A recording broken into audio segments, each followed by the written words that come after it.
नमस्कार दोस्तों, मैं माही उपाध्याय आपका अपने चैनल स्टडी विद धैर्य माही में आपका बहुत बहुत स्वागत करती हूँ। दोस्तों, आज हम बीएड फर्स्ट सेमेस्टर की असाइनमेंट्स के बारे में आपसे बात करेंगे। दोस्तों, सबसे पहले हम जानते हैं आपके फोर्थ पेपर योगा एजुकेशन की एक टॉपिक इम्पोर्टेंस ऑफ योगा, उसके असाइनमेंट के बारे में। दोस्तों, इम्पोर्टेंस ऑफ योगा जानने से पहले सबसे पहले हमें ये जानना आवश्यक है कि योग क्या है, किसने शुरू किया, कब इसका दिवस मनाया जाता है। दोस्तों, योग शब्द महर्षि पतंजलि ने दिया और प्रत्येक वर्ष 21 जून को योग दिवस मनाया जाता है। दोस्तों, सबसे पहले बात करते हैं कि योग है क्या। दोस्तों, योग एक दर्शन है। यह जीवन को सक्षम रूप से देखने की दृष्टि देता है। यह सम्यक जीवन का विज्ञान है, अतः इसका समावेश हमारे दैनिक जीवन में होना ही चाहिए। योग हमारे व्यक्तित्व के शारीरिक, मानसिक, भावात्मक और आध्यात्मिक सभी पहलुओं को प्रभावित करता है। योग दर्शन का प्रमुख लक्ष्य मनुष्य को वह मार्ग दिखाना है जिस पर वह चलकर वह जीवन की परम लक्ष्य को प्राप्त कर सकता है। योग दोस्तों, योग के 8 भेद होते हैं: व्यायाम, आसन, प्राणायाम, प्रत्याहार, धारणा, ध्यान, समाधि। ये सब योग की क्रियाएं हैं। आज के युग में योग को महत्व तो बहुत बढ़ता जा रहा है। लोग इसे समझने लगे हैं और अपनाने भी लगे हैं। अब तो यह भी कहा जाने लगा है कि जितने भी रोग हैं उन सब का इलाज योग से संभव है। जो व्यक्ति योग करता है उसे कोई रोग नहीं होता। विज्ञान भी इसको मानता है। यही कारण है कि भारत ही नहीं बल्कि पूरी दुनिया में योग का अध्ययन एवं अभ्यास प्रारंभ हो चुका है।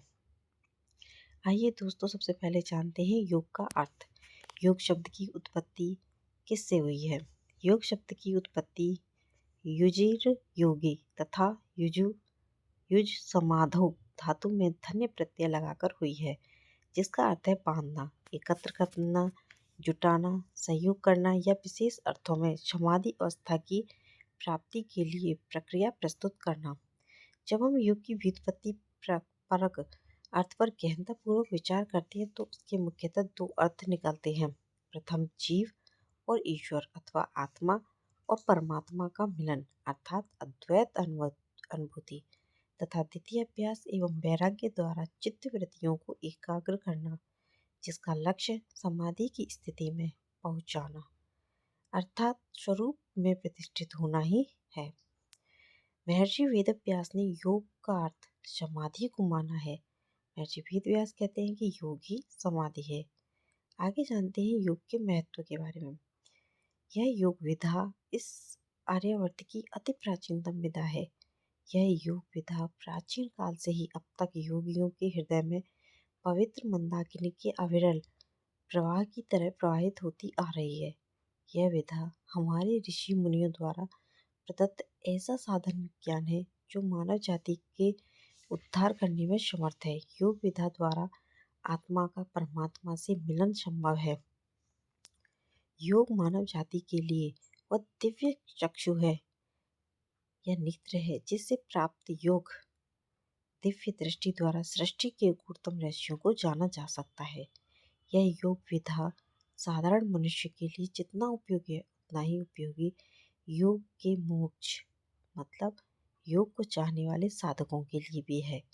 विकास के इस युग में योग का क्षेत्र अत्यंत व्यापक है और योग का अनेक क्षेत्रों में बहुत महत्व है। मानवीय जीवन में अनेक क्षेत्रों में योग का महत्व है, जिसका वर्णन इस प्रकार से है।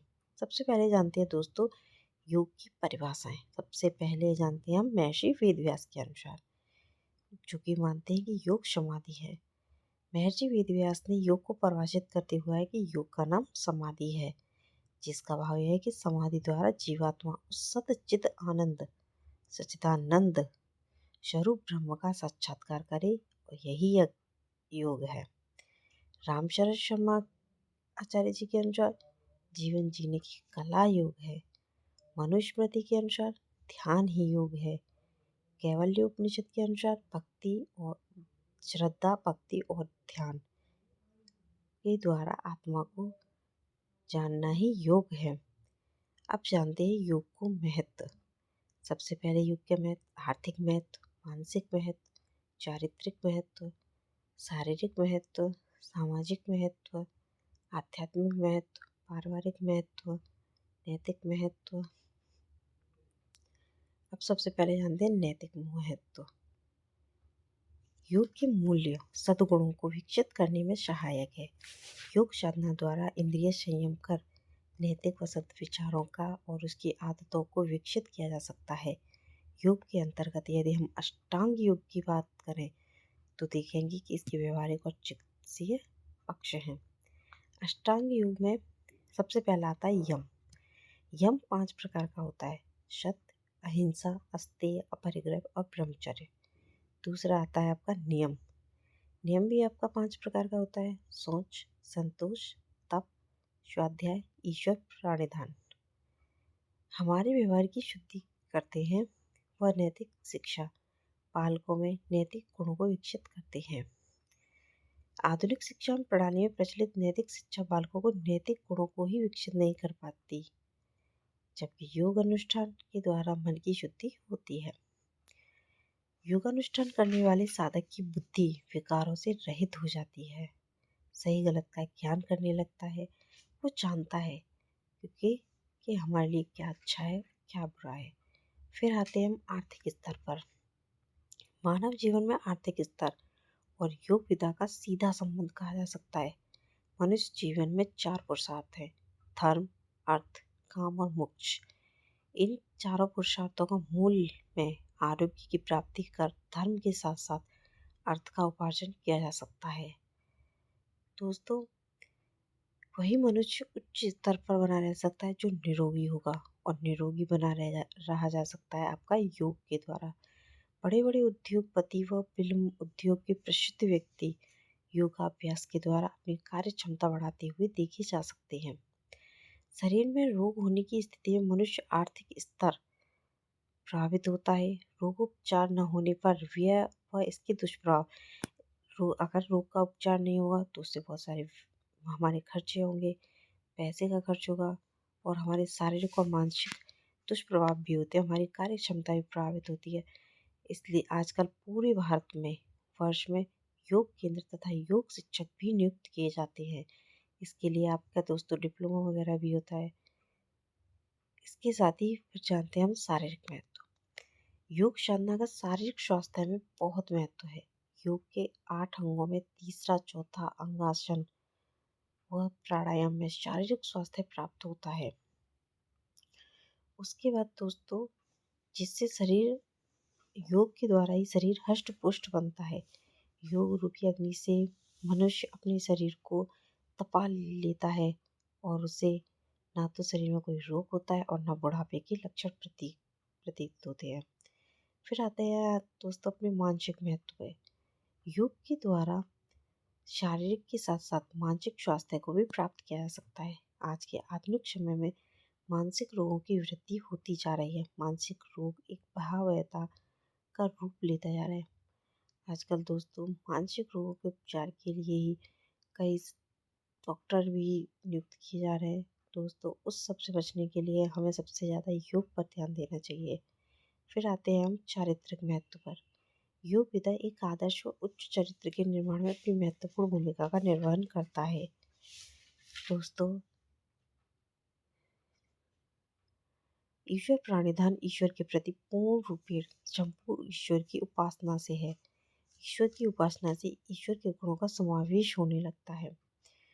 हमारे जीवन में शारीरिक, मानसिक, सामाजिक, आध्यात्मिक, पारिवारिक, नैतिक, चारित्रिक प्रत्येक पक्ष पर योग का सबसे ज़्यादा प्रभाव पड़ता है। योग करने से इंद्रियां तेजस्वी होने लगती हैं, मन एकाग्र होता है, जीवन मर्यादित होने लगता है। यम नियम का अनुसरण करने पर सत्य, अहिंसा, अस्तेय, अपरिग्रह, ब्रह्मचर्य तथा तप, स्वाध्याय, संतोष जैसे गुणों का भी जीवन में समावेश होने लगता है और मनुष्य की वासना, कुविचार, लोभ, मोह, प्रमाद आदि से छुटकारा मिल जाता है और वह उसका चरित्र का विकास अच्छे से होता है। फिर आते हैं हम अपने आध्यात्मिक महत्व पर। मनुष्य जीवन का मुख्य उद्देश्य मोक्ष की प्राप्ति, और इस लक्ष्य की प्राप्ति हमें योग के द्वारा होती है। हमारा मन है जो कि बंधन और मोक्ष दोनों का ही कारण है। मन है, मन ही बंधन और मोक्ष है। और लेकिन योग साधना से हम मनुष्य लोग अपनी मन को ईश्वर उन्मुख बना सकते हैं, तत्व ज्ञान की प्राप्ति कर सकते हैं और अपनी इंद्रियों पर काबू पा सकते हैं। फिर जानते हैं दोस्तों, पारिवारिक महत्व। परिवार समाज की एक इकाई होती है और व्यक्ति के विकास की नींव एक परिवार से ही होती है। परिवार निर्माण में एक विशिष्ट साधना है जिसमें विश्वास, श्रद्धा, त्याग, संयम, तपस्या आदि प्रतिभा का परिचय देना पड़ता है। योग से युक्त मनुष्य जीवन जीने वाले एक अच्छे परिवार की रचना कर सकता है। नियम आदि को अपनाकर आदि योग को अपनाकर मनुष्य अपने परिवार के कुसंस्कारों से मुक्ति तथा श्रेष्ठ जीवन योग द्वारा बनाया जा सकता है। उसके बाद आता है आपका सामाजिक महत्व। किसी भी समाज के उत्थान, स्वस्थ व सुसंस्कारित परिवार में अहम भूमिका होती है। स्वस्थ एवं सुसंस्कारित परिवार से ही एक आदर्श समाज की स्थापना होती है। योग के द्वारा ही हम प्राणायाम व आसनों का अभ्यास करने से शारीरिक व मानसिक रोगों का निवारण कर उत्तरवरीयता यानी ऊंची सोच वाला ही हो जाता है। विचार उच्च हो जाते हैं। कर्मों में कुशलता तभी आती है जब भक्ति के द्वारा विवेक ज्ञान की प्राप्ति होती है। ज्ञान योग, कर्म योग और भक्ति योग जैसे साधन हमारे समाज पर सीधा प्रभाव डालते हैं। कर्म, भक्ति, ज्ञान का समन्वय जीवन पर प्रभाव डालता है। अब जानते हैं दोस्तों, योग के कुछ अन्य महत्व भी होते हैं। इन सब के अलावा उनके बारे में जानते हैं। योग का संबंध मुख्यतः मन को शांत, स्थिर और एकाग्र करने से है। अर्थात योग के द्वारा मन को शरीर के रोग दूर किए जा सकते हैं। योग दर्शन अनुशासन पर आधारित होता है। योगासन और प्राणायाम से फेफड़ों के संकुचन और प्रसरण में शक्ति बढ़ती है। आसन करते समय बहुत ही कम शक्ति का व्यय होता है। थकान कम होती है। योगासनों और प्राणायाम से कब्ज, वायु, मधुमेह, रक्तचाप, हार्निया आदि रोग मिटाए जा सकते हैं। योग मन एवं शरीर स्थिरता के लिए प्रयास करता है जिससे कि व्यक्ति में पूर्ण आत्मनियंत्रण बना रहे। आसन शारीरिक रूप से रचना संतुलित रखने में आदि में आवश्यक होता है। योग से व्यक्ति का मन, शरीर, इंद्रियां आदि आपस में समन्वित होती हैं।